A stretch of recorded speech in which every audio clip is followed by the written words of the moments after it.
This material's purpose is merely to help those who already speak English and wish to practice their vocabulary related to scuba and commercial diving.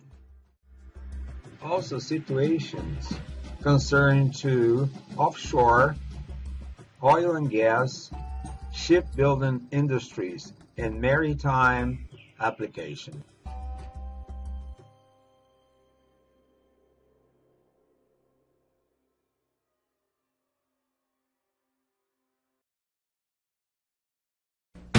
They are the largest moving objects ever built.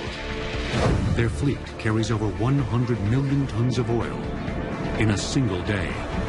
Targets in wars and targeted by environmentalists, they are an essential lifeline to industrialized nations around the globe.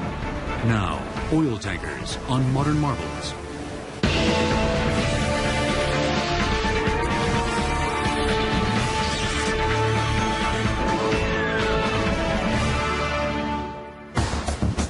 Longer than most skyscrapers are tall. They are steel giants, carrying Earth's most valuable commodity. Oil tankers transport over half of the nearly 80 million barrels of oil the world consumes on a daily basis. In an oil-dependent world, no nation consumes more than the United States. But America only produces about 1/3 of its needed supply. The rest must be imported from thousands of miles away. Regretfully, oil is found in some locations that are a great distance from markets such as the United States and in Europe. And the only way to move that is either by ship or by pipeline. Oil tankers come in a range of sizes and are classified by their DWT, or dead weight tonnage, which is a tanker's weight when fully loaded.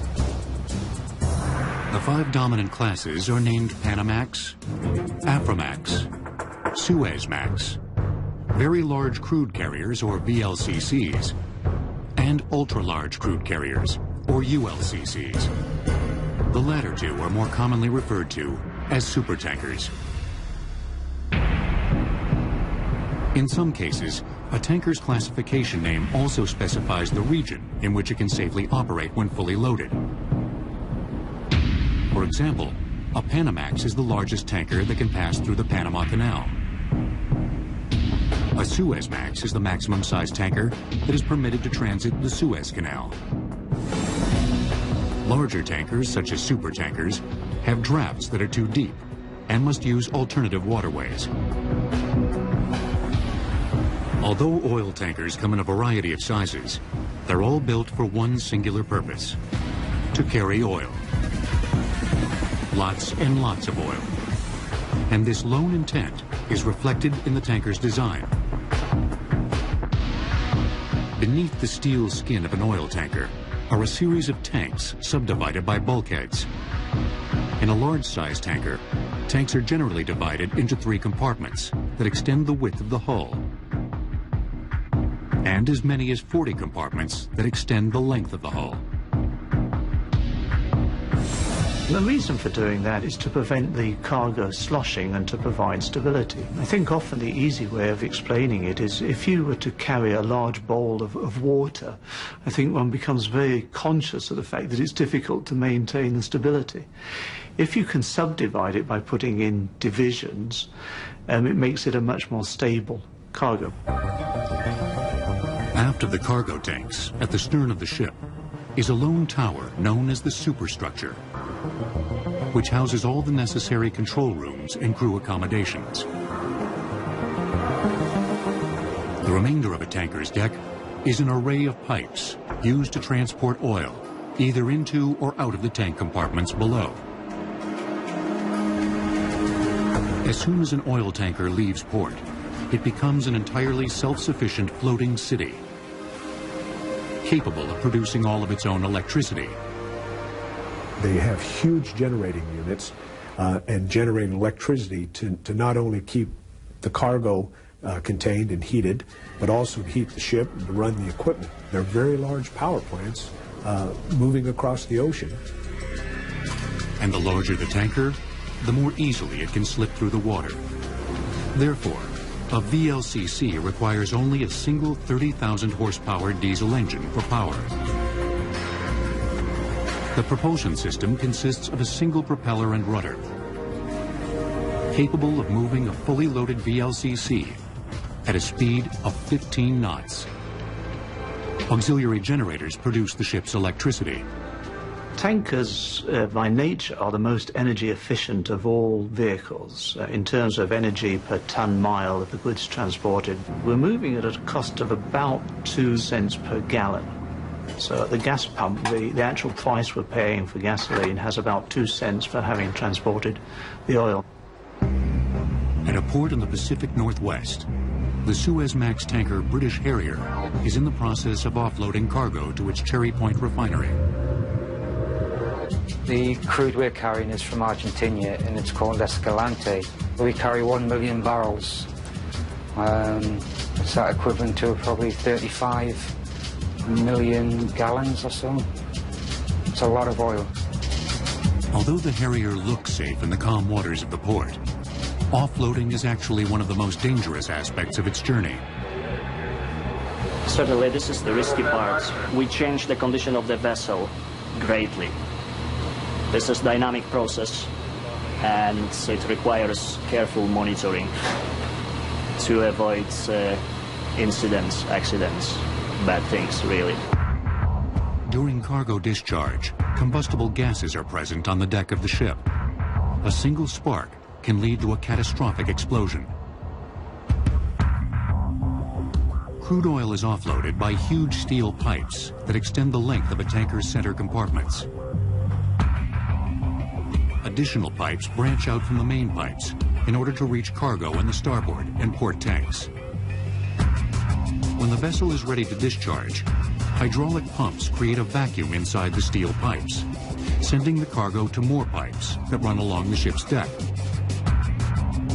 From there, the oil is sent to a refinery or storage container via additional conduits. The discharging process for the Harrier will take 30 hours to complete. We'll have to run our pumps carefully to get as much out as possible. And I can assure you this vessel is going to be dry as popcorn at the end of the operation. But even after its combustible cargo has been emptied, the Harrier can still be a dangerous place. The power of the sea is so great. You've really got to watch the weather, because if you're doing full speed and the weather does deteriorate, the combined force of the weather hitting the ship can do a lot of damage. It can take steel structures on deck just away. To avoid accidents, sophisticated navigation tools are essential. On this ship, you can actually program the ship to alter course itself. The navigation with GPS, and that's accurate up to 50 meters. So yeah, you just read off a dial and there you are. Besides the weather and combustible cargo, the crew of the Harrier must battle one more hazard of sea life: boredom.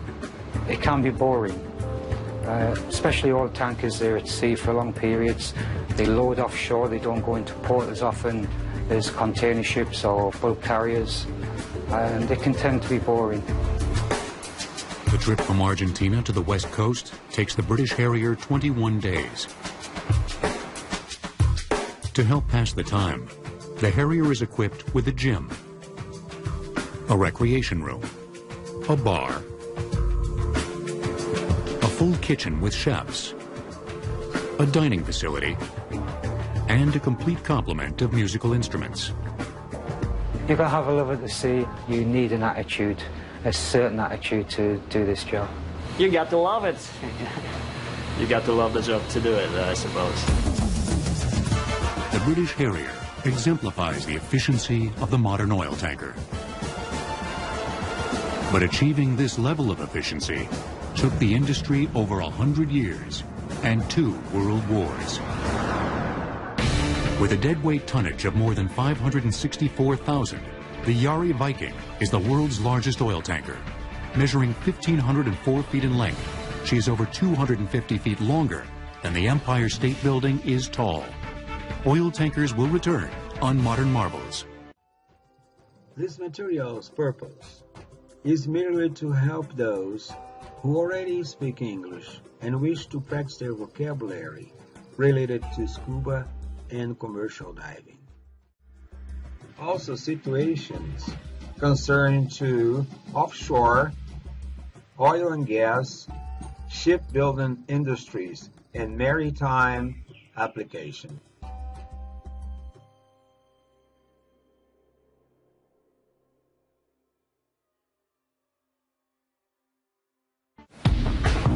Today's global tanker fleet provides an essential lifeline to the industrialized nations of the world. But transferring oil by ship isn't new. Its history dates back thousands of years, when the Greeks, Romans, and Phoenicians transported oil across the Mediterranean Sea. No, not petroleum oil. Olive oil. Like petroleum oil, olive oil was the most important commodity of its day, and it commonly served as the financial backbone for an exporting nation's economy. Wood ships fitted with multiple sails were built to reach trading posts throughout the Mediterranean. Instead of transporting the oil inside the hull of the ship, the cargo was stored in baked clay amphorae. During the Middle Ages, ship trading expanded as it became cheaper and safer to traverse the world's oceans and seas. In the centuries that followed, the developments of ocean-going warships and efficient merchant carriers also led to a rapid expansion of commerce. But it was the 1859 discovery of oil by Edwin Drake in Titusville, Pennsylvania, that would bring overseas shipping to new levels of prosperity. 2 years after striking black gold, 3 million barrels of oil were being pumped each year in Titusville, with the majority of it being refined into kerosene. Coined the new illuminant, kerosene created a demand that stretched across the Atlantic to an oil-thirsty European continent.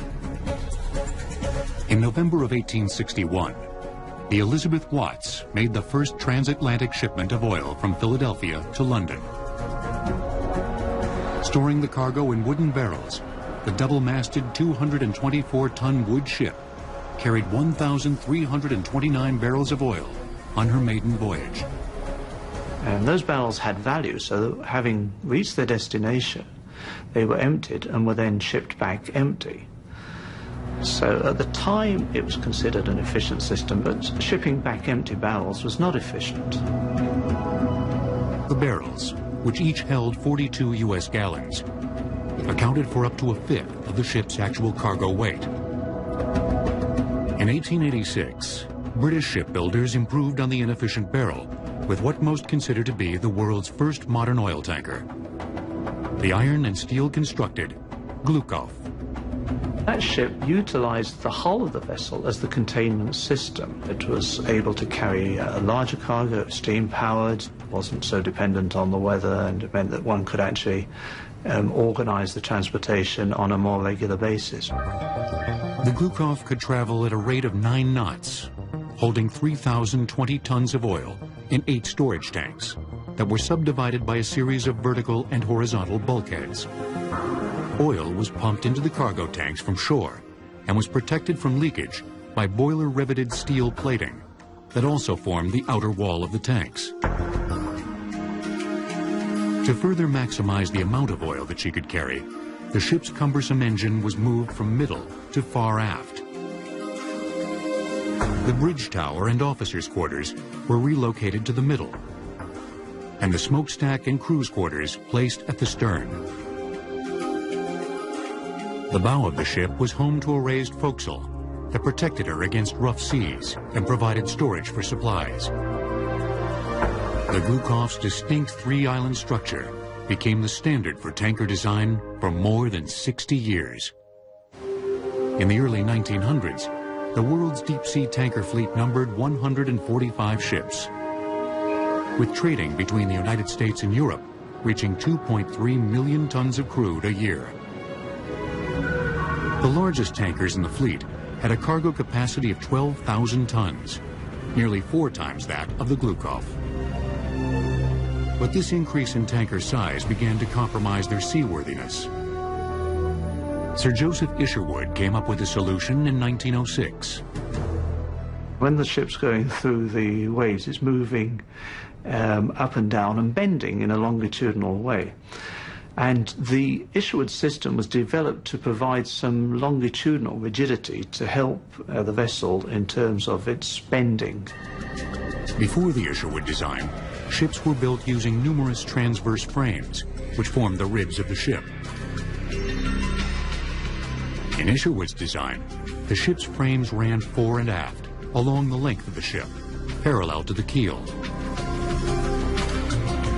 The frames were then connected to the keel by vertical bulkheads, which also divided the tanks. By 1914, 276 ships had incorporated the Isherwood design. The Isherwood system has been refined and modified, but it is still the underlying system that is employed in the construction of ships. The design system for the modern oil tanker had been achieved. But the onset of the First World War would bring about a new breed of tanker for the military, called an oiler, and a new method of transferring oil, known as underway replenishment.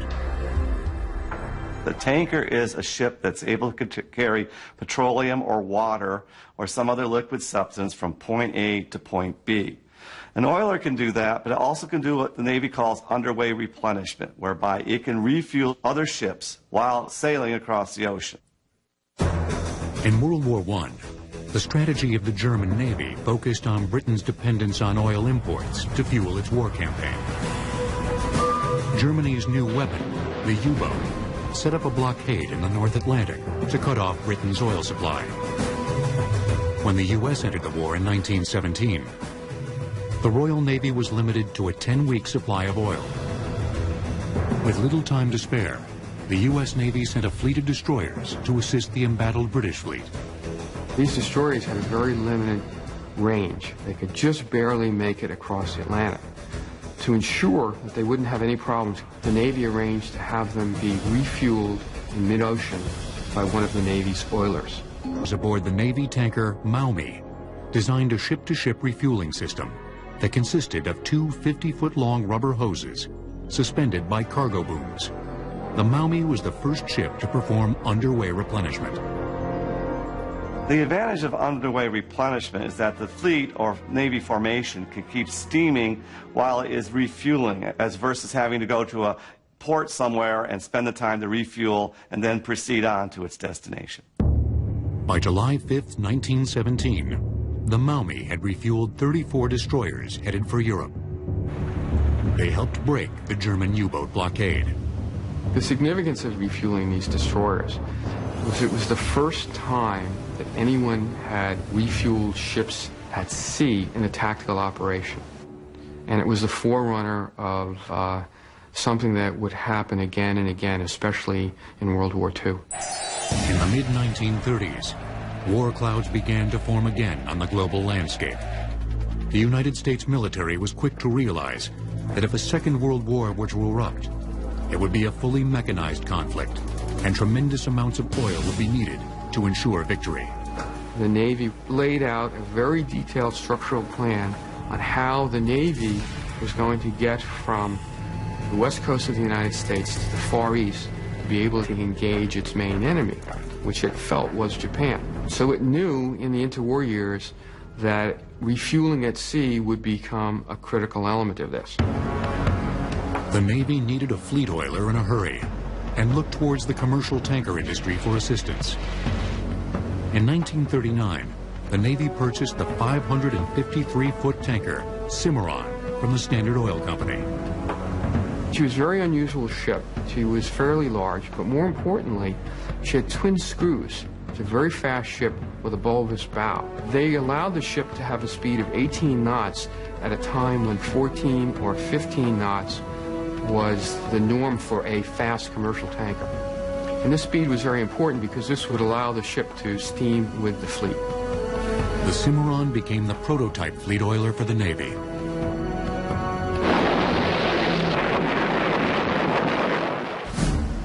When the U.S. entered the war after the bombing of Pearl Harbor, the Cimarron class quickly distinguished itself in the battle for the Pacific.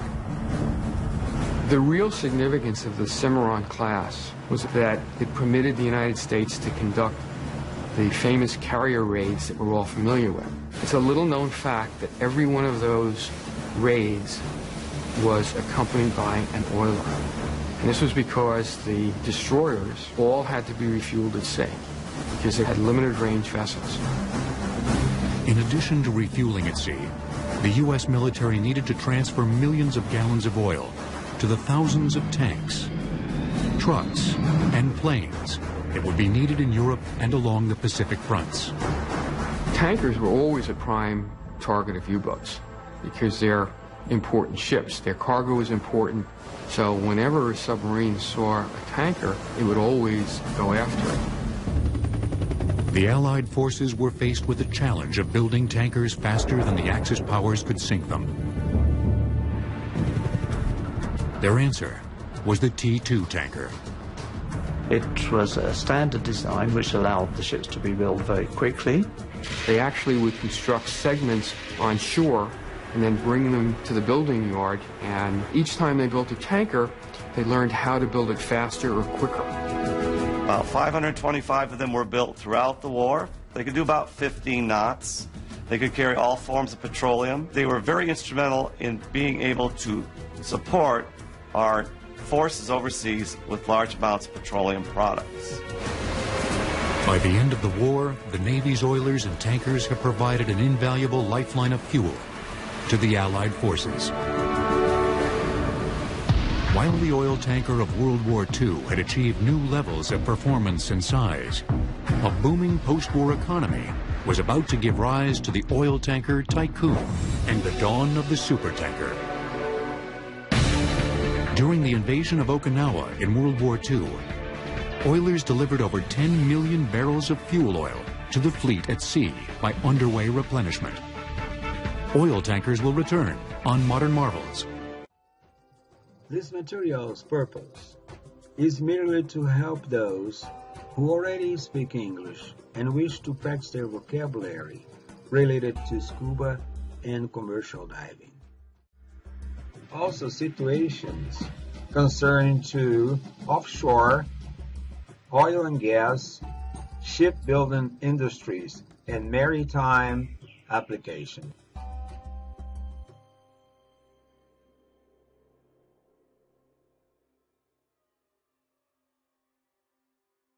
The end of World War II marked the beginning of unprecedented growth for the United States economy. Post-war Americans wanted to drive fast and travel far. By the early 1950s, American imports of petroleum products exceeded exports for the first time. Oil companies and ambitious entrepreneurs were eager to feed America's high demand for oil and took advantage of a unique opportunity. After the Second World War, the U.S. government has over 600 tankers of all sorts. The American oil companies put pressure upon the U.S. government to sell off these surplus T2 tankers. So for about 4 years, the United States sells over 400 of these 600 tankers to American and foreign oil companies. Many of the T2 tankers were retrofitted by their new owners so that they could carry more cargo.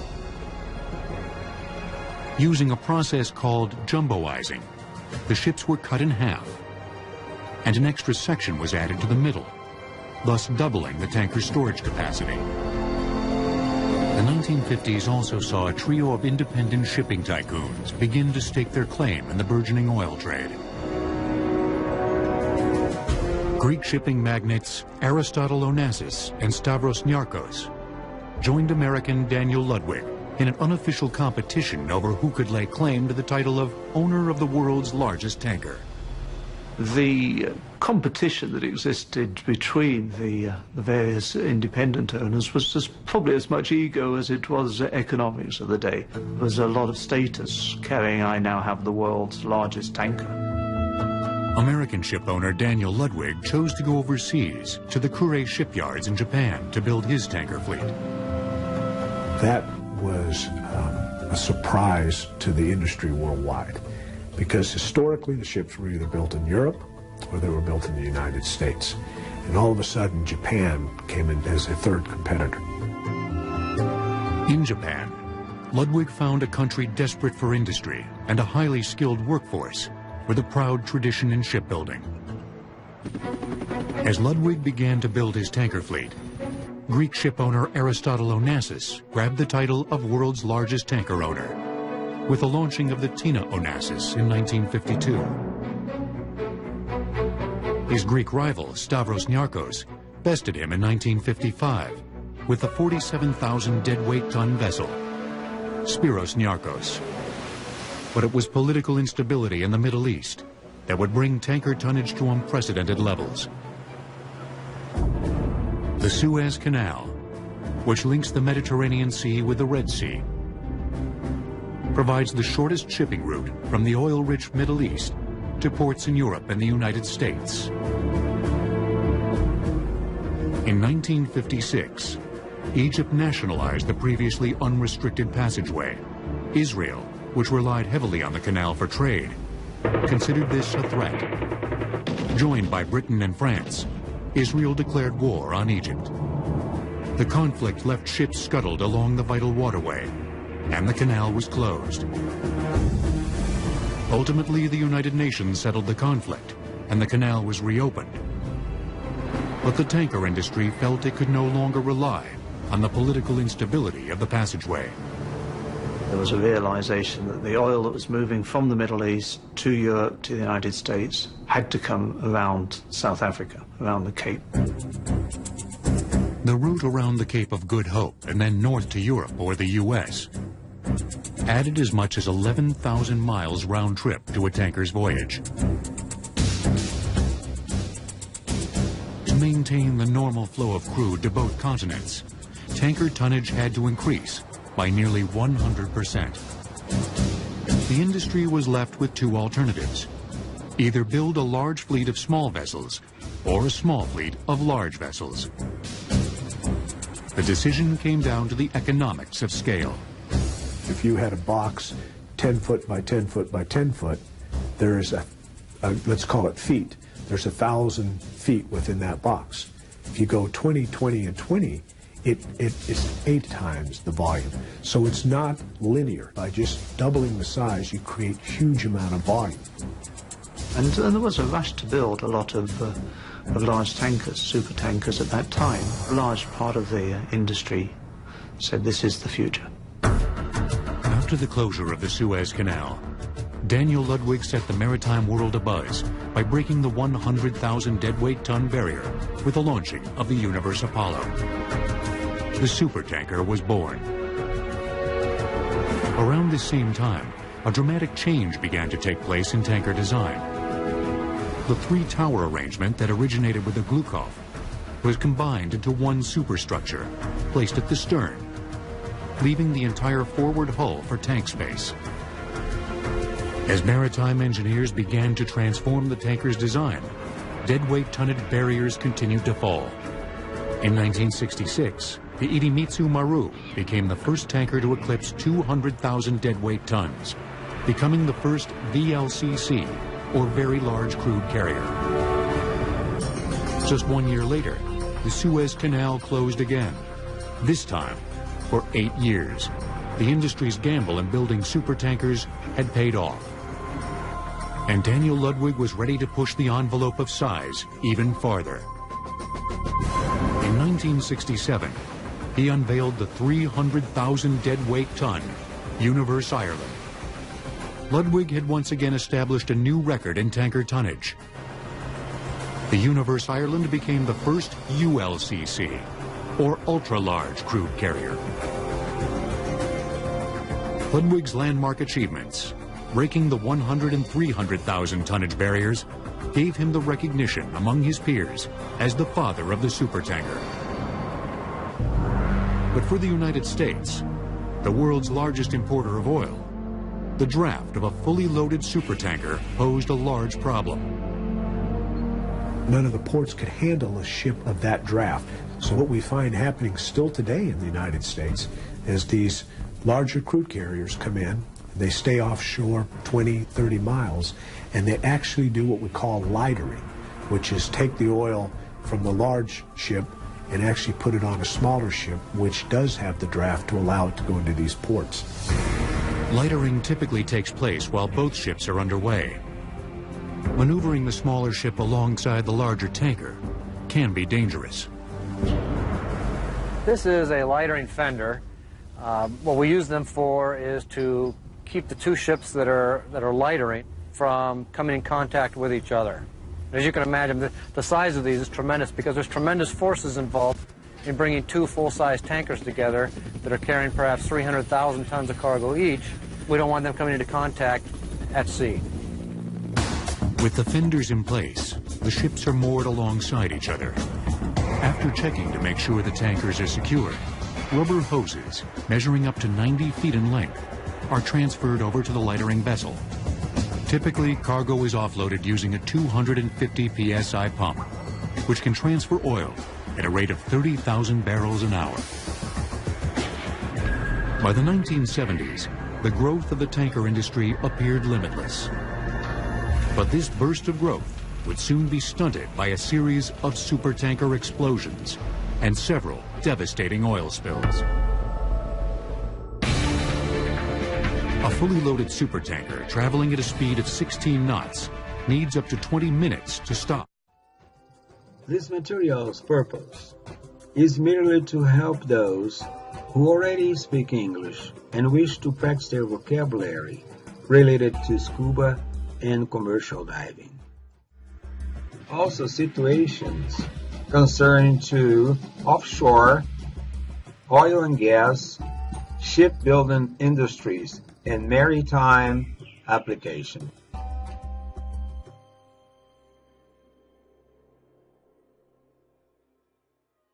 The supertanker brought about a golden age in the oil tanker industry. But starting in 1969, a series of accidents placed the industry under scrutiny.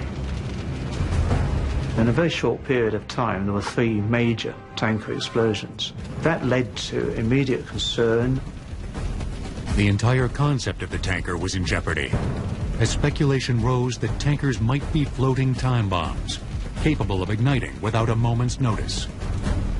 An investigation into the accidents found that each explosion had occurred during the washing of the vessel's cargo tanks.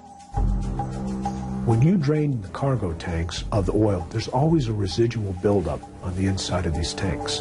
So what we use is a high-pressure washing system. It's automatic within the tank, and when you induce oxygen through this spraying system, you've got a combustion potential. And the velocity of that spray system actually picked up static electricity. When it hit the sidewall, it created a spark, and the vapors coming off ignited. And it was tremendous tragedy. To fix the problem, engineers designed an inert gas system, or IGS. During cargo discharge, flue gases produced by an oil tanker's boilers are sent to the IGS. The system converts the flue gas to an inert gas, distributing it to the ship's cargo tanks and displacing the oxygen. Today, inert gas systems are mandatory aboard every oil tanker in operation. After the supertanker explosions of 1969, the industry would soon endure another crisis. By the mid-1970s, world demand for oil products began to taper off. The industry, which had greatly increased its tanker fleet due to the closures of the Suez Canal, was suddenly left with a surplus of ships. A lot of the ships that were built in the late 70s in particular went straight to layup. Several of those ships were never used, and in fact within a handful of years many of those ships were sent for demolition, for recycling, without ever having carried a cargo. By the late 80s, the demand for oil products was again on the rise. New tankers were being built, and the industry showed signs of a full recovery. But its momentum would be short-lived, as an environmental disaster was about to change the industry forever. Since the dawn of the supertanker, hundreds of millions of gallons of oil have been spilled in oceans throughout the world. But no oil tanker spill has had a greater impact on the industry than the grounding of the Exxon Valdez in 1989. On March 24th, the single-hull Valdez hit a reef fracturing its hull. The result was the leakage of approximately 11 million gallons of its cargo into a pristine environment. The Exxon Valdez severely damaged the local environment around Prince William Sound in Alaska. The oil then drifted to the west and continued to damage coastline along Alaska. It killed many animals outright, from birds to seals to sea otters, and then continued to damage fish populations and other aquatic populations. The Exxon Valdez oil spill was regretful, not only for Exxon itself, but for all the industry. But what it taught all of us is, even though we were operating as safely as possible with the emergency response equipment that we thought was adequate, we learned that we needed to do even more. After the grounding of the Valdez, public outcry and political pressure led to new legislation for tankers entering U.S. waters. The Oil Pollution Act of 1990 effectively mandated the introduction of double hulls. The double hull basically provides for protection from collisions and groundings. And those incidents represent something like 50% of the incidents that tankers are involved with. So the double hull is providing immediately an enhanced level of protection. OPA 90, as it's known throughout the industry, requires all tankers entering U.S. waters to be double-hulled by 2015. However, in Europe, the tanker spills of the Erika, and later the Prestige, created a new set of legislation from the International Maritime Organization. The Prestige was an incident that occurred in November 2002 off Spain. Unfortunately, it led to a very bad pollution, very major pollution of the beaches of Galicia. It also led to a lot of new legislation. It has led to an accelerated withdrawal, forced withdrawal of single-hull tankers. The international mandate, which has not been adopted by the United States, requires tankers to be completely double-hulled by 2010. But the tanker owners doing business in U.S. waters have more immediate concerns than the double-hull deadline. They have to make sure their current fleet of tankers can pass the stringent maritime regulations enforced by the U.S. Coast Guard. The U.S. Coast Guard has the unique responsibility for being the maritime service that protects America's waterways, ensures safety and commerce at the same time. When the Coast Guard comes aboard a tank ship, our concerns are to make sure that the vessels don't create a pollution hazard to the area. On a warm June day in Long Beach, California, the British Pride has just returned from the Middle East, carrying 2 million barrels of crude oil in its hull. Good morning, Captain. I'm Rick Hawkins, United States Coast Guard. This is David Nguyen and Mike Garcia. How are you doing today? Good morning. Welcome aboard. I'm fine, thank you very much. What we're here today to do, Captain, is conduct your annual Certificate of Compliance inspection. If major problems are found aboard the British Pride, the ship won't be allowed to discharge its cargo, potentially costing the vessel's owner tens of thousands of dollars a day. One of the most important anti-pollution devices on board a tanker is the oily water separator. The system works by processing the oil that exudes from a tanker's machinery and collects in the lowermost part of the ship, known as the bilge. When the oil is diluted with water to acceptable levels, it can then be discharged into the ocean.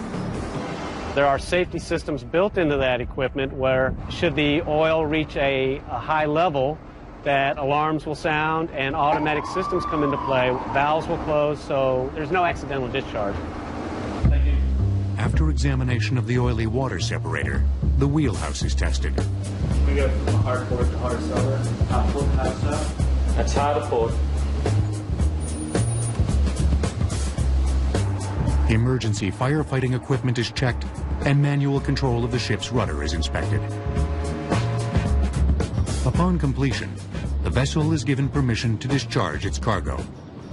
Based on the inspection this morning of the Pride, the ship was in very good condition. The crew, the officers, and the deck crew were very competent and very cooperative. And all the machinery that we inspected was in very good condition and operated as intended. Monitoring the hundreds of oil tankers entering U.S. harbors is a huge responsibility for the Coast Guard.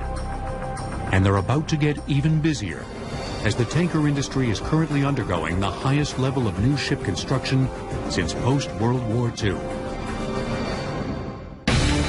The largest oil tanker spill on record occurred in 1979, when two tankers collided off Tobago Island, spilling approximately 280,000 metric tons of oil into the Caribbean Sea. Oil tankers will return on Modern Marvels. This material's purpose is merely to help those who already speak English and wish to practice their vocabulary related to scuba and commercial diving. Also, situations concerning to offshore, oil and gas, shipbuilding industries, and maritime application.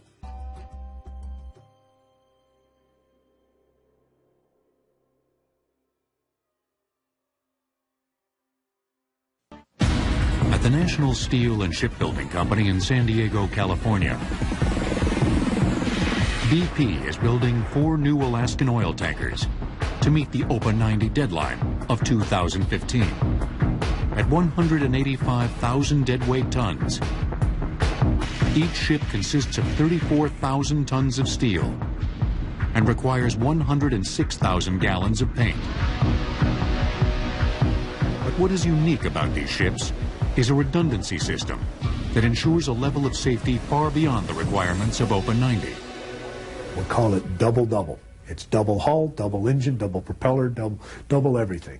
And they're designed to enhance the safety of transporting oil out of Alaska waters. If the engine were to fail, the other one could operate independently and propel that ship. The same with the rudder. If you were to lock your rudder in and you couldn't move that rudder, you could actually shut down that engine and operate off of a separate propulsion system. The rebuilding of BP's tanker fleet won't come cheap, as each Alaskan tanker will cost nearly $250 million. But BP has found at least one way to help offset the cost. Oil tankers reserve several tank compartments to store seawater. This is used to ballast the ship after cargo is discharged. If you take a simple idea of an outer wall and an inner wall that we now call the double hull, you can use that space for ballast. When you do, you can use more of the internal tanks to carry more product, crude oil or gasoline or whatever you may be transporting. You actually get more efficient use of the space. The Alaska Frontier will be the first of BP's new Alaskan-class oil tankers to begin service. I named the Alaskan Frontier. When the Alaska Frontier sails, it will be the safest tanker sailing in U.S. waters. However, BP isn't the only company that is undergoing a massive rebuilding of its tanker fleet. New legislation has brought about the highest level of tanker construction since post-World War II. The reason is the industry, ahead of the deadline, is beginning to build their double-hull tankers around the world. By 2010, which is still 5 years before the requirement for all double-hull, approximately 85% of the world's oil tanker fleet will be double-hulled. Addicted to oil. While renewable energies are being developed, their evolution remains slow, and the world's demand for oil continues to increase. But oil is a non-renewable resource, and its supply will one day be exhausted. Today we're talking about oil being available certainly for another handful of decades, 20, 30, 40, 50 as routinely talked about. So for the tanker owner, there is not a real concern today that the world is about to stop shipping oil. In parallel with the exploration of oil and the utilization of oil, gas is becoming a substitute in many cases for oil. It is the growth industry in terms of an energy source. It's cleaner, it burns more efficiently, and has a huge role to play in reducing greenhouse gases and emissions around the world. Transporting natural gas to the United States will be the job of the LNG, or liquid natural gas tanker. LNGs store the gas in liquid state by cooling it to a temperature of -256 degrees Fahrenheit. In addition to their more environmentally friendly cargo, LNGs are less polluting than oil tankers, using mainly natural gas for propulsion. And at 900 feet in length, with a draft of 36 feet, LNGs can enter ports that would be restricted to most large-sized oil tankers. While the current LNG fleet numbers just under 200, that number is expected to increase in the coming years. Some reports suggest that by 2050 there will be as many LNG carriers, 450, 500, as there are very large crude carriers, oil carriers today. Although oil tankers remain the most important energy lifeline to the world, the increase of the LNG fleet signals that its tenure of dominance is limited. Declining oil reserves combined with a global increase in energy consumption will inevitably force the proliferation of alternative fuels. As alternatives emerge, as we start to develop other ways to get around in our cars, hopefully tankers will become obsolete, hopefully refineries will become obsolete, and we will get off of our oil addiction. But the footprint left behind by these steel giants will endure for generations to come. I think in the future there will be a realization that it was indeed a marvel of the time, a necessity of the time.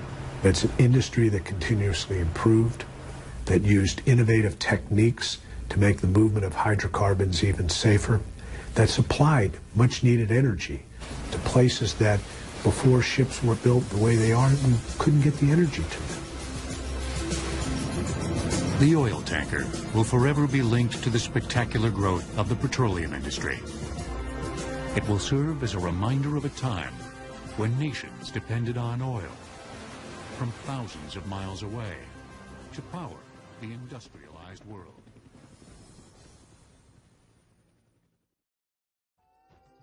This material's purpose is merely to help those who already speak English and wish to practice their vocabulary related to scuba and commercial diving.